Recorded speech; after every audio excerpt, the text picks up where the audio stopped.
All right, friends, it's time to give you loyal listeners a discount on protein powder. You may or may not know, but I launched my very first protein powder 2 years ago. It's a grass-fed beef isolate with only 3 ingredients: grass-fed beef, either organic cacao or organic vanilla, and organic monk fruit. Now, if you don't want any of the added flavor and sweeteners, you can also just get unflavored. And no matter what flavor you choose, you're getting over 23 grams of protein per scoop, which is going to keep you full and satisfied between meals. I love starting my day with a Fab4 smoothie and breaking my fast with that much protein. It makes a serious difference in my cravings and blood sugar balance the rest of the day, and I've seen it with my clients as well. Now, I never thought I'd own a product company, but when I got pregnant with Sebastian, I realized the majority of protein powders were chemically extracted or enzymatically extracted, and I wanted to use heat and water only. I wanted minimal ingredients because we don't need those emulsifiers, fillers, or added vitamins, minerals, and probiotics. All of those additions increase the chances that it's not going to work for your body, whether it be bloating, digestion issues. I just wanted pure, clean protein to keep you full and satisfied so you could build the most delicious Fab4 smoothie. And I have to say, I'm pretty proud of the flavor. If you take a look at our reviews on Amazon, you'll see 5-star reviews for flavor. And that is key, because if you don't love your Fab4 smoothie and you don't love drinking your protein powder, you're not going to do it. It won't become a habit, and it's consistency that outpaces everything. So if you're here and you're listening and you want to give our protein powder a try, use the code podcast5 for $5 off your order. And let me know if you love it. My favorite ways to apply this protein powder is in my Fab4 smoothie, making freezer fudge, making chocolate milk, making hot chocolate, and throwing the unflavored into all my kids' baked goods. So let me know how you use it. Let me know if you love it, and share this podcast deal with your friends.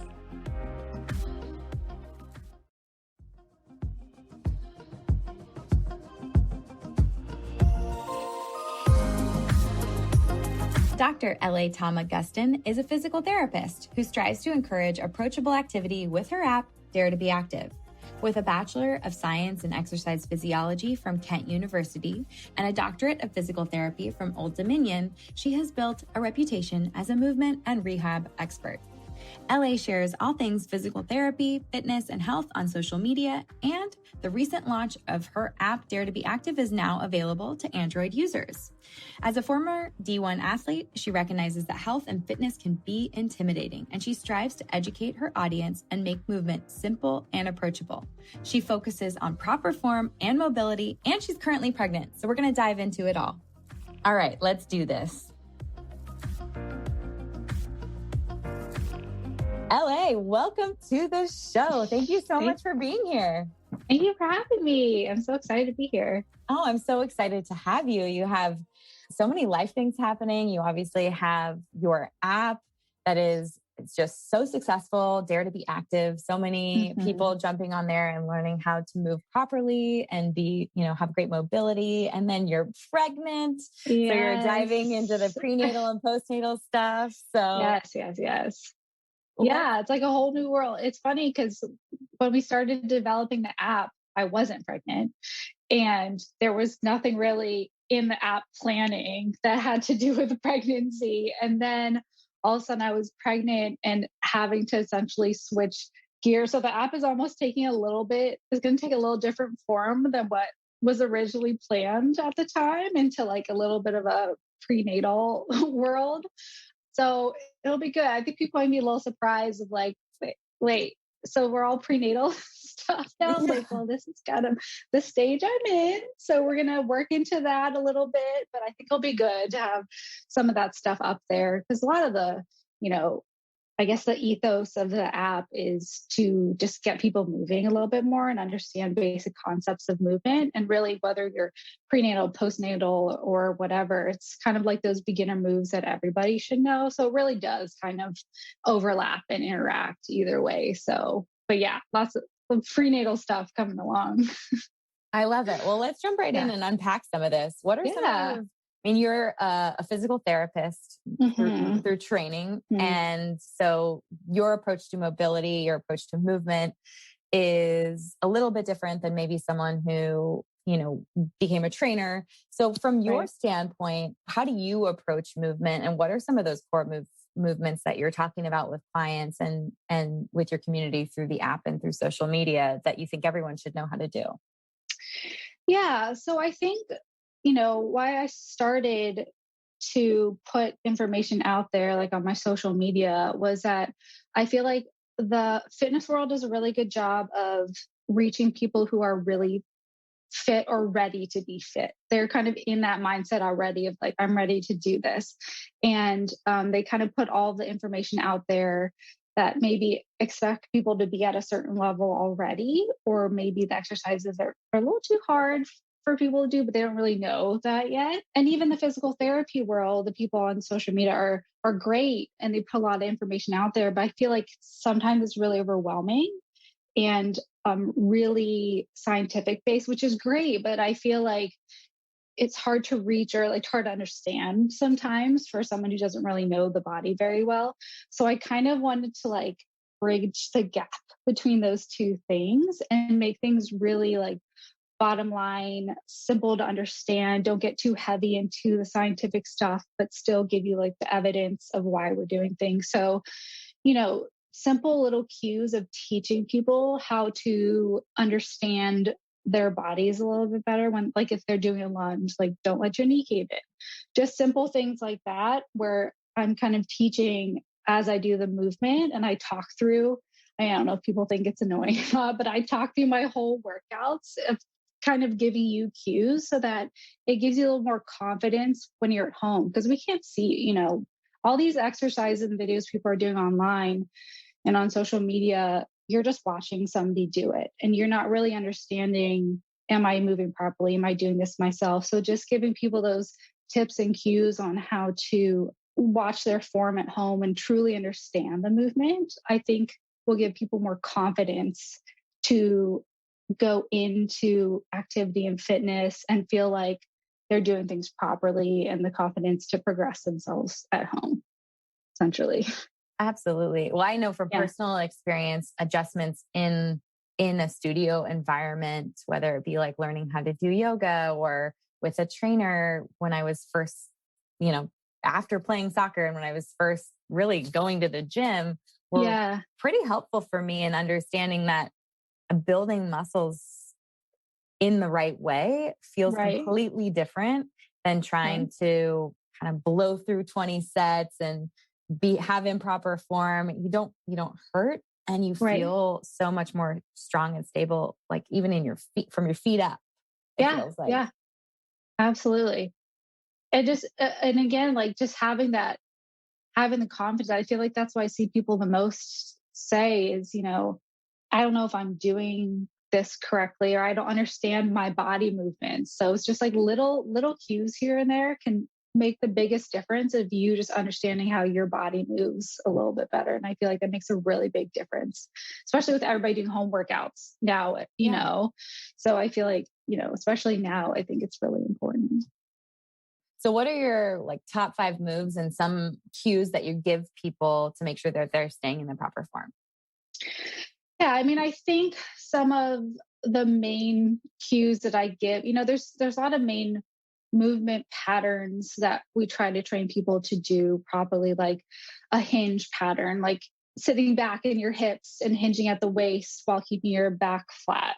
And then like a squat pattern, sitting back in a chair and but not people are like, don't let your knees come forward when you do things. And we're trying to sway away from that because coming forward on your toe or like having your knees come forward past your toes is actually a movement pattern we do all the time, going up and down, going downstairs, and having to cue people, not to do that is something we're swaying a little bit away from. But, it's hard to describe without like doing the movement, like showing the movement, but like hinging back, hip hinges, squats, engaging your upper back shoulder blade muscles while you're doing upper body exercises, tucking your tail under. I say tucking your tail under, but tucking your hips, your kind of pelvic girdle to engage your core a little bit more when you're doing, core exercises, things like that. I feel like those are the things I'm constantly saying: tuck your tail under, sit back in the chair,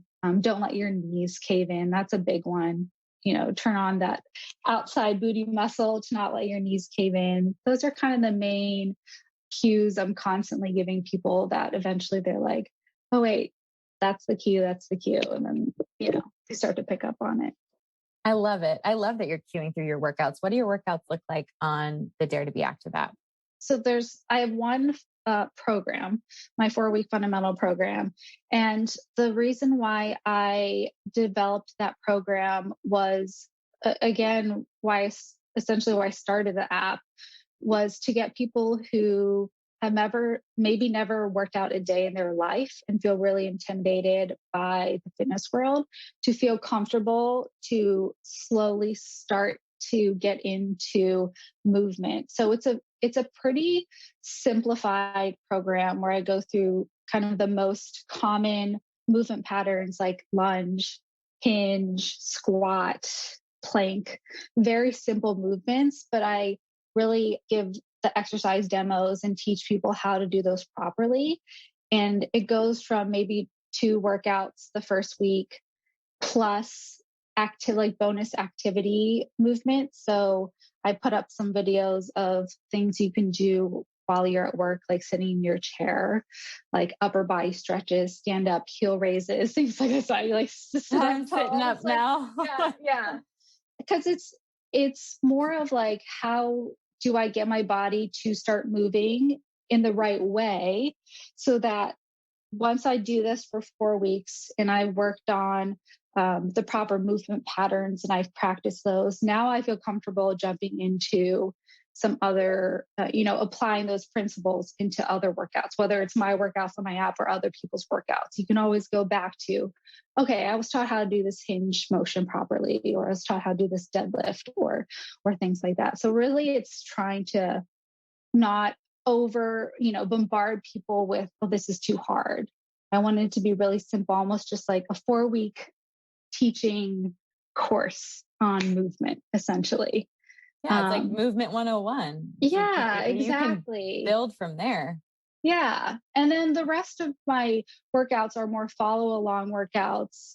I'm not a big, it's funny because the videos I put online are a little different than when I train in person, because I like follow along workouts that are timed. So then you don't have to worry about so much like reps. You don't have to be so in your head about your movement. You can more, the time will stop when it'll stop. You just focus on your body and how it moves and things like that. So, so I have that 4-week fundamental program to get people really introduced to movement, teach them how to move properly. And then I have a lot of follow along workouts where I'm just talking your ear off through it, telling you how to move, giving you back those little cues. So hopefully it really gets ingrained in how you move. I love it. You can tell it's definitely like in you and you're passionate about it. When do you think that this started? I know you were a college athlete and played sports growing up. Like, how has movement been a part of your life and kind of shaped you as the person you are today? Yeah, I mean, I think both my parents were elite athletes. My dad, football player in college, and then he became a Olympic track coach and college track coach. And my mom was a field hockey for her state level in Malaysia. And so we grew up in a sporting family. My brother and sister both played college sports. So we grew up in that environment. We always knew movement was essential. It's funny because my dad, you're embarrassed as a teenager, whatever your parents do. But my dad was that person, like in the stands at like my soccer games, like doing off in the corner, like doing push-ups and like squats and like stretching all the time. And I'm, my head's down, like, what is my dad doing? And, he's like really embarrassing me. And now this is what I'm teaching everybody to do. It's like, who cares what people think? Move your body, do some heel raises in line at the grocery store, do some squats while you're like waiting for, I'm like, this is what I've been embarrassed about my dad doing. And here he is, like, he inceptioned me. Now I'm teaching everybody to do this. So I've grown up in an active family, and I actually I've had 5 knee surgeries, 4, but the last one was a double knee surgery. So in high school was my first one. I tore my ACL. Running track. And after that, I went to physical therapy. And since then, I knew I wanted to be a physical therapist. So actually, I knew since high school. And then I went on and played soccer in college and got my degree in exercise science or exercise physiology. And I knew physical therapy was my route since then. So, and continued to play soccer and tear more ACLs and had more surgeries. So lots of personal experience in rehab. And then, I feel like that did help me. And then to have a lot more empathy and understanding for being a patient as well in the rehab setting. So now, just because of essentially not just because, but because my husband works in Canada, we're always up and down, and Canada has a different physical therapy license. So I would have to get licensed to treat people in Canada, and we're moving all the time.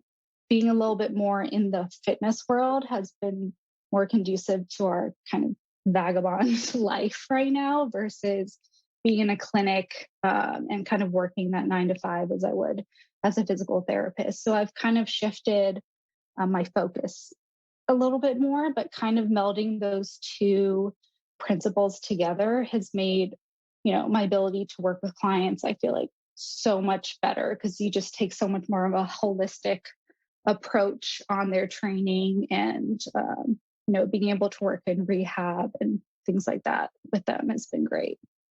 Well, you probably know firsthand that if you're a patient and you have to go see a physical therapist, half of the battle is getting the job done at home. Yes. So that's more than half the battle. I feel like that's like 90% of the battle because you see a physical therapist, sometimes people go a couple times, depending. It always depends on what you're there for. But we would try to see people really every 2 weeks because you want to get to the point where you can diagnose quickly and accurately and then be able to give them the right exercises to do at home. We don't want you to have to come in all the time to see us. We want to give you the independence to be able to do the things you need to do at home. But if you come back in, you haven't been doing it, then obviously we're probably not going to see a change. So being able to figure out that individual and see, what's going to work best for their lives and how we can get them to adhere to an exercise program is hard. That's a huge battle in physical therapy for sure. I think it's the battle that we all face when it comes to being active, when it comes to being a patient in physical therapy, when it comes to like life changes. I know you, in the beginning of your pregnancy, dealt with major nausea and vomiting and we're not feeling your best. And obviously that's not conducive to working out. Can you talk about listening to your body and then when you've taken time off, how you motivate yourself and others to get back to movement? Yeah. Well, when it comes to my pregnancy, that first couple months, it just wasn't. It's funny because I had all these ideas of what my pregnancy was going to be like. And I was going to be so fit and active going into my pregnancy. And then, you're just kind of hit with a ton of bricks with HG. And I was just in bed or on the couch for a couple months. And the most activity I did was going up and down the stairs. I maybe tried to go on a walk maybe 2 or 3 times. And it was just inching along, it was really hard. So that was definitely hard, but I just knew I wasn't physically able to do anything else. So that actually wasn't hard for me to wrap my head around because I could feel my body was not going to let me do anything but try to survive this next couple months. It was like full survival mode. But then as I started feeling better, slowly getting back, you're now into your second trimester and now you're starting to get back into activity and exercise. I'm like, whoa, this is a whole new world of now you're, however many months pregnant and you're starting back from a fully deconditioned state. That was a lot. So definitely being kind to myself and starting really slow and just allowing my body to tell me what I'm able to do. That's kind of how I progressed myself. And I kind of got to the point where I was almost not doing the same workouts as before, but now, I'm doing pretty normal, lifting less and giving myself more breaks, but I'm almost back to doing somewhat normal workouts with some modifications at this point. And what I tell, that was a very unique situation, with the HD and the pregnancy and all that. But when I talk to patients or clients about being able to take breaks and listen to their bodies and get back into workouts, I try to tell them I never make them feel bad that, they'll come in and be like, I haven't worked out, in a week and they feel really guilty. And I always try to, kind of spin that a little bit to not feel the guilt. And I'm like, that's okay. Your body, you listen to your body. That's totally fine. I don't want to put a negative connotation on inactivity. You still want to make it a positive experience. But I just then usually tell them, I would try not to go maybe a full week or 2 weeks without any movement. You have to, or without any type of dedicated exercise, even if that's just a walk, because your body, needs consistency and it needs to be reminded that this is good for you. So taking a full week or two break with absolutely nothing, unless you have a reason, if you have an injury or recovering from something, that's a different story. But I try to tell them, get at least one day in so that your body isn't out of the habit of movement. So that's usually my advice to people. Try not to do a full week, and then definitely not 2 weeks without doing absolutely nothing. Yeah, I would say the more time that goes between workouts, and when you're talking about that week or 2 week span, all that's increasing is the anxiety of getting back in there and doing it. Right. And in the beginning, it's when you're coming out of your first trimester, or when you're coming back from an injury. It's always in those moments where you're like, oh, this is going to be hard because you're starting over. Like, right. You are. It's not going to be as fun as it is when you're in your conditioned state and just like messing around and having fun and throwing the tunes on and doing it. Yeah. Like, it's a different state of mind. But to get over that hump, you got to do the hard work. Mm-hmm. Absolutely. Yeah. Well, let's talk a little bit about you taking care of yourself throughout this pregnancy and what you've been doing, how obviously moving through into your second trimester and feeling better and getting back to those workouts that you love so much. What else are you incorporating into your life to prepare for baby? Oh, man. Yeah. I mean, I've been, doing things by myself has been hard, to be honest. Like setting aside time for myself to work out or stretch has been hard. But thankfully, I have a lot of clients coming in and I'll work out with them to give me a little bit of motivation. Or, when my husband's working out, I'll work out with him. I think that's a big part of me staying active at this point is I call them WOBs, workout buddies. Mm-hmm. I feel like that's such a huge way to stay motivated and consistent, is finding those little ways to stay, to make it fun or more interesting. Like, you want to enjoy what you want to do. I feel like that's one of the biggest parts of consistency, and whether it's rehab or training, is you have to enjoy it. That's why I don't really like harp too much if people like hate a certain type of workout. I'm like, don't do it. You don't need to do it. If you don't like it, you're not gonna keep doing it. So that's been helpful, having my WOBs and my workout buddies. And then adding in kind of more specific stretching and consistent movement throughout my day. I've kind of been the biggest things, working on a lot of hip mobility, deep kind of squat strength and mobility, working on the pelvic floor breath connection is huge, huge part of not just strengthening and, relaxing pelvic floor, but then as you're preparing for that birth process, that mind to pelvic floor to breath connection is huge. So I've been, taking different little courses online, and we have a prenatal course that we're taking soon. So I've been doing my kind of academic brain has been like, dude, what do I need to do? Because you kind of, you're taught things, you learn things in school, but now that I am pregnant, it feels so much different. You're so much more like, I need to learn all the things. Yeah. Like what can I do to kind of make this physically and mentally a really kind of the smoothest process. Obviously, you never know what's going to happen, but how can I be the most prepared for this marathon that I'm about to embark in? I mean, I've had 2 children. So I would say in your first pregnancy, when you don't have a toddler running around screaming at you or wanting to get up early, or, where you can like lean into like, I don't feel good. I'm taking care of myself and resting, or I feel like moving, or and you take your classes with your husband. These are like such special moments where you get to learn about like, and you hit the nail on the head. It's like, you care so much more to understand the information, or to share prenatal and postnatal stuff, or to dive into the science because you're living it. And that is, we learn best in those periods of time where we're the most excited about the topic. Yep, absolutely.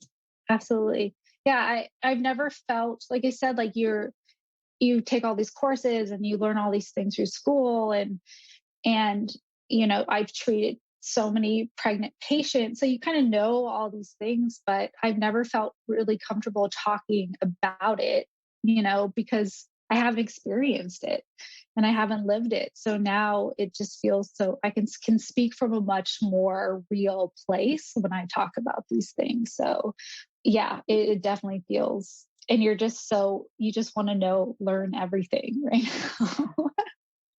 I love it. I love it. Well, from your prior experience working with pregnant women and to what you're experiencing personally, what are some, other than like the deep sort of, I'm assuming like a Shiva squat, like a real like deep squat, or maybe I'm way off base, but what should we be doing if a woman is pregnant for hip mobility? How often should they be stretching and moving? What are your recommendations? Yeah, I think, again, everybody's going to be different, but I feel like if you can do some easy daily stretches, like you don't need to stretch for an hour. If you take 10, 15 minutes out of your day to do some hip mobility work, I mean, there's some things I have up there on my Instagram page right now where, the asymmetric, like deep lunge positions, butterfly, working on hip internal, external rotation. And with those stretches, thinking about the breath work and allowing your pelvic floor to relax in those deep positions, I think is super important. I've been following a lot of, pelvic health, pelvic floor physical therapists, and some other prenatal specialists that, work with these patients constantly. And I'm loving all these little videos that they're putting up because it's teaching me a lot. Because I'm an outpatient orthopedic physical therapist. So what we treat and see in our pregnant clients or patients are more like pelvic girdle pain, SI joint pain, low back pain, neck, upper back. So things like that.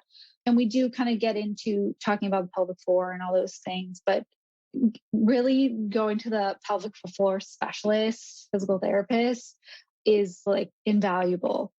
And I feel like learning from those specialists to really understand like the different positions you may need to be in at the different stages of labor and things like that, which is just so interesting to me, I think is very valuable. So yeah, working on hip strength, hip internal, external rotations, basically all the motions of the hip, whether it's mobility or strength, working on all those things is going to be super important. And then the relaxing, connecting that to the breath and the pelvic floor is kind of the big combo you want to work on. You've had to be, I guess I would call it nimble in your career based on being a nomad and living all over the place for your husband's job and filming. How do you create routine and stay active and taking care of yourself, whether that's eating clean or sleeping, or what are your non-negotiables, and how do you take those habits on the road? Yeah, I think like when it comes to our eating habits, we've gotten to a place where, and I think this is the biggest thing that I talk to clients about. I'm not a nutritionist, and I refer out for very specific nutritional advice, but just speaking generalities, I just try to tell my clients and how we apply it to our lives too. It's like, it's not a diet. We're not on a diet. We don't force ourselves to eat this certain way. This is just what we enjoy. And it's not like it's always been like that. We've gotten to this point where this is just our routine, and thinking of it that way versus like, I need to force myself to eat this way. That's, I feel like, the biggest difference. I mean, you would know more than anybody about this. It's like, when you do see clients in the fitness world, they do ask a lot about diet and nutrition, especially with the clients that I see in kind of the entertainment industry. You do have to navigate a lot of hard conversations because they have a lot of different types of pressures that maybe other people don't have. So, trying to make it more of a lifestyle change versus this is something I'm forcing myself to do, I think is the biggest thing. So we eat healthy most of the time because we enjoy eating healthy, and I had pizza twice yesterday. Yeah. And good for you. Yeah. And I feel great about it. Like I feel, because I wanted it. And, that's obviously not how we eat all the time, but you just get to a point where you're so consistent with your normal routine that it doesn't matter if you want to have pizza for breakfast and dinner, and you just feel great about it. So yeah, I think just a healthy lifestyle is just our lives. And we never feel like we have to try extra hard to do it. And then activity wise is just, we don't always have access to a gym or, equipment. So that's why a lot of the workouts that I put up and do myself don't require a lot of equipment. And maybe that's not, in the fitness world, we want to always add resistance and weight because it is extremely beneficial. And it is probably the best way for your joints and ligaments and bones to really get really healthy, is adding resistance. But you don't always have access to that. So what are ways that we can incorporate still being able to get those benefits without the equipment? So that's kind of what I try to teach and show. And then that's also what I do in my life when we're moving around all over the place. Even with my clients, like I have a couple of clients that are, going to be filming in different parts of the country. So we're having to work through, okay, what are like the 3 pieces of equipment that they can travel in their bag to be able to do their workouts for the, next month, essentially, and kind of choosing a plan that's going to fit their lives. And they still feel like they're going to get the benefit of maintaining what they have and feeling really good. So you just got to roll with the punches, You absolutely do. What are your 3 favorite pieces of equipment that you think people can travel with or have in their homes for home workouts to get the biggest bang for their buck? Yeah, I think a resistance band of some sort, whether it's like the loop bands that are one consistent loop that you can put around your knees. You can use it for upper body, or like a TheraBand with like the open loop. Bands are super light, super compact. You can do a ton with them. And then if you're able to travel with like one weight, like some of my clients that'll be elsewhere are going to get one heavier kettlebell, and then they'll have the resistance bands, and that will be enough to maintain at least what they have. Because then if you have hardwood floors or, doing slider workouts on the floor, or if you have a bench or some elevated to, doing a lot of single leg exercises, that's going to be enough. That's going to be enough to do it wherever, in a hotel room or whatever. You're going to be able to get a great workout out of it. I think resistance bands, maybe one heavier piece of resistance if you can, and then your socks and a hardwood floor, or paper plates on carpet. That's another I love it. That's a great hack. Yeah.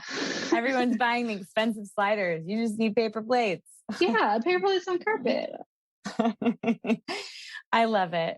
Well, thank you so much for spending the time with me today and just telling me a little bit about your app. I'm so excited for your pregnancy. I can't wait to find out what you're having. I know. We're excited to find out too. Well, I will absolutely be following along. And I know what we'll do is throw the notes for today's podcast online and make sure that people have links to your favorite workout bands and things of that nature. So where can people follow along? Where can they learn more? Yeah, they can go to my Instagram page, LA Thoma 3, or I have a YouTube channel with a lot of free exercise videos, which is Dare to Be Active with Dr. LA Thoma Gustin. And then I have my app, Dare to Be Active, which actually today launches for Android users. So iOS users has been open. So today launches the Android users' ability to sign up for it. So yeah, check it out. I love it. Congratulations on the expansion of the app. Thanks for keeping us all motivated. Thank you so much. Awesome. Thank you for listening to Be Well by Kelly. Please subscribe to the show on Apple Podcasts, Spotify, or wherever you listen to podcasts. Learn more at bewellbykelly.com and follow me on Instagram at bewellbykelly. I would love if you picked up my books, Body Love and Body Love Every Day. They're sold on Amazon and at all major booksellers.